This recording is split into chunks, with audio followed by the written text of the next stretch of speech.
పేద విద్యార్థులు ఉన్నత చదువులు అభ్యసించాలనే లక్ష్యంతో ముందడుగు వేస్తున్నారు.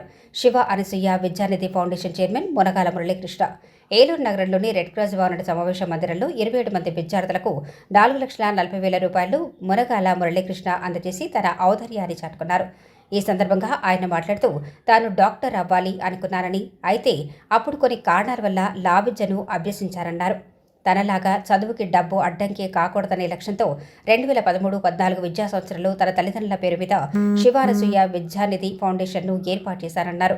ఇప్పటి వరకు 374 మంది విద్యార్థులకు 46,51,000 రూపాయలు ఆర్థిక సహాయం అందజేసినట్లు తెలిపారు. ఈ కార్యక్రమంలో ఫౌండేషన్ డైరెక్టర్లు Sai Sumanth, Sai Prashanth, Red Cross chairman doctor Maganti Prasad, ప్రభుత్వ ఆసుపత్రి సూపరింటెండెంట్ డాక్టర్ శ్యామల, మానవతా గౌరవ డైరెక్టర్ కె గుప్తా, గో సంరక్షణ అధ్యక్షులు డి జయప్రకాష్, మానవతా అధ్యక్షులు కడియాల కృష్ణారావు, మాతృదేవో సంస్థ డైరెక్టర్ కూచిపూడి సత్యనారాయణ తదితరులు పాల్గొన్నారు. నేను ఎక్కువ చదువుకోలేకపోవడం వలన నేను లా మాత్రం చదువుకున్నాను, డాక్టర్ చదవాలనుకున్నాను, అవ్వలేదు. అందుకే చదువు మీద చాలా ఆకాంక్షతో చదువుకునే పిల్లలకి సహాయం చేయాలనే ఉద్దేశంతో ఈ ట్రస్ట్ని ఏర్పాటు చేయడం జరిగింది 2013-14లో. ఆ రోజు నుంచి ఇప్పటి వరకు సుమారుగా 340-50 మంది దాకా పిల్లలకి సహాయం అందిస్తున్నాను. అట్లాగే వాళ్ళకి పూర్తి సహకారం కాకపోయినా మనం ఒక 60-80% సహకారం ఇచ్చి వాళ్ళ బాధ్యత వాళ్ళు చదువుకుంటారనే ఉద్దేశంతో ఈ ప్రతి సంవత్సరం సహకారం ఇస్తున్నాము. ఈ సంవత్సరం కూడా 4,40,000 రూపాయలని 26 మంది పిల్లలకి ఇవ్వడం జరిగింది. అట్లాగే ఇప్పటివరకు కూడా చాలా ప్రతి సంవత్సరం ఇవ్వడం జరిగింది. దీన్ని నిర్ణయించడంలో కూడా కులపాధిపతి కాకుండా, అలాగే మతాలు కాకుండా ఎవరైనా సరే పేద విద్యార్థుల్ని ప్రోత్సహించి వాళ్ళు బాగా చదువుకునేలాగా సమాజానికి ఉపయోగపడతారన్న ఉద్దేశంతో వాళ్ళ ఫ్యామిలీలో ఒక్కళ్ళు చదువుకున్నా ఆ ఫ్యామిలీతో పాటు ఆ సమాజం, గ్రామం కూడా ఉత్తేజపడుతుందని, అందరూ కూడా మంచి ప్రవర్తనలో ఉంటారని చెప్పి ఇవ్వడం జరుగుతుంది. అలాగే మా దగ్గర నుంచి తీసుకున్న ఆర్థిక సహాయం తీసుకున్న పిల్లల్ని కూడా నేను కోరుకునేది ఏంటంటే, వాళ్ళు మళ్ళీ ఉన్నత స్థితిలోకి వచ్చిన తర్వాత 2-3 మంది పిల్లల్ని చదివిస్తున్నట్లయితే ఈ సమాజమే మారిపోతుంది. ఆర్థికంగా బాధపడే వాళ్ళకి చదువుకోవడానికి ఎటువంటి అడ్డంకు లేకుండా ఉంటుందని నా ఉద్దేశం. ఈ చెక్ తీసుకోవడం చాలా హ్యాపీగా ఉంది. ఇప్పుడనే కాదు, నా బీఎస్సీ నుంచి కూడా సార్ వాళ్ళు ఇస్తున్నారు.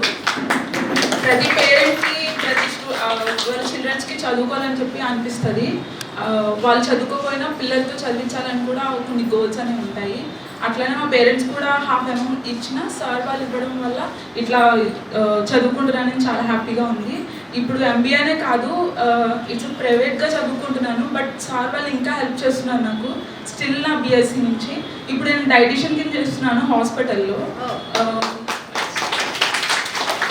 ఆ శాలరీ తీసుకున్నప్పుడల్లా ఇలా గుర్తొస్తుంది, సార్ వాళ్ళు చదివించడం వల్లే ఇంత హ్యాపీ, ఇలా సార్ జనరేషన్ అని చెప్పి. సో ప్రతి ఒక్కరు ఇంత హై స్టాండర్డ్లో ఉండాలని నేను కోరుకుంటున్నాను. అన్నిటికీ శరీరంలో ప్రతి భాగం ఎలా చేయాలి ఏంటి అనే విషయం పైన మేము ప్రతిదీ బాడీలో చూపిస్తాము. ఆ పరిస్థితుల్లో కొత్తగా వచ్చిన కాలేజీలో బాడీలు లేవండి.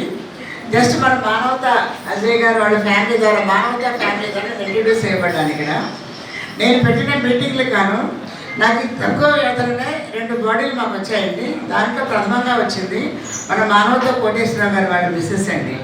దట్టు టీచర్ వాళ్ళ భార్యగా రావడం నేను చాలా గర్వించానండి ఆ రోజు. అఫ్కోర్స్ మనకి మా ఫిజికల్గా దూరమైనా సరే ఒక వైద్య విద్యార్థులకు ఆమె బాడీ ఉపయోగపడిందండి. అట్లాగే మానవత్వంతో వీళ్ళు చేసిన ఆ పనికి నేను చాలా గొప్పగా చెప్పుకునేదాన్ని, మానవత వాళ్ళు మా వాళ్ళు అని. బట్ ఇవాళ ఇంతమంది మానవత్వం ఉన్న మనుషుల మధ్యలో నేను చాలా చిన్నదాన్ని అండి.